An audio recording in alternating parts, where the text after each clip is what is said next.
मैं अपनी पूरी जिंदगी एक ही गांव में रहा हूं।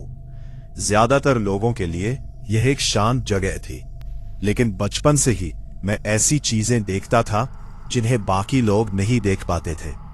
यह गांव एक पुराने कब्रिस्तान के ऊपर बसा हुआ था और कई साल पहले हुए युद्ध में यहां बहुत से लोग मारे गए थे।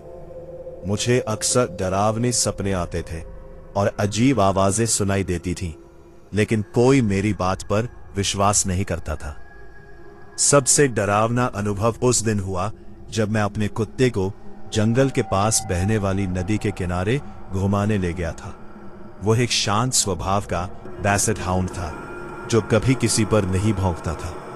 जब वो इधर उधर घूम रहा था, मैं एक पुरानी और छोड़ी हुई नाव पर बैठ गया। चारों ओर बिल्कुल सन्नाटा था कि तभी मुझे अपने पीछे किसी के चलने की आवाज सुनाई दी। मैंने पीछे मुड़कर देखा, वहां कोई नहीं था। मैंने सोचा शायद कोई जानवर होगा और बात को नजरअंदाज कर दिया।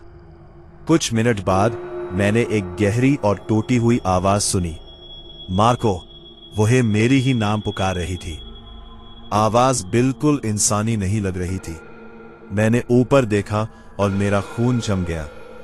पेड़ों के बीच एक लंबी काली आकृति खड़ी थी। उसका सिर नहीं था और उसकी छाती पर दो लाल चमकती आंखें थीं। मुझे पता था कि मैं वहम नहीं कर रहा था, क्योंकि मेरा कुत्ता भी उसी दिशा में देखकर लगातार भौंक रहा था। मैंने डर छिपाने की कोशिश की और ऐसे दिखाया जैसे मैंने कुछ देखा ही नहीं। फिर मैं धीरे धीरे घर की ओर चलने लगा, लेकिन हर कुछ सेकंड बाद वही आवाज फिर सुनाई देती, मार्को, मार्को।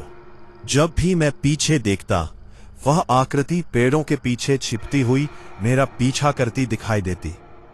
फिर अचानक हवा में सड़े हुए अंडों और गंदगी जैसी भयानक बदबू फैल गई और तभी वह आकृति जोर से चिल्लाई, मार्को। मैं और मेरा कुत्ता पूरी ताकत से घर की ओर भागे। घर पहुंचकर मैंने दरवाजा बंद किया और खिड़की से बाहर झांका।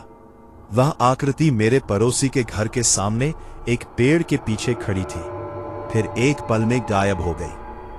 अगले दिन मैंने उसी घर के बाहर पुलिस की गाड़ियां देखी। बाद में पता चला कि मेरे पड़ोसी ने अपनी पत्नी की हत्या कर दी थी और फिर नदी में गिरकर खुद भी डूब गया था। उसकी मौत ठीक उसी समय हुई थी जब मैंने उस रहस्यमयी आकृति को देखा था।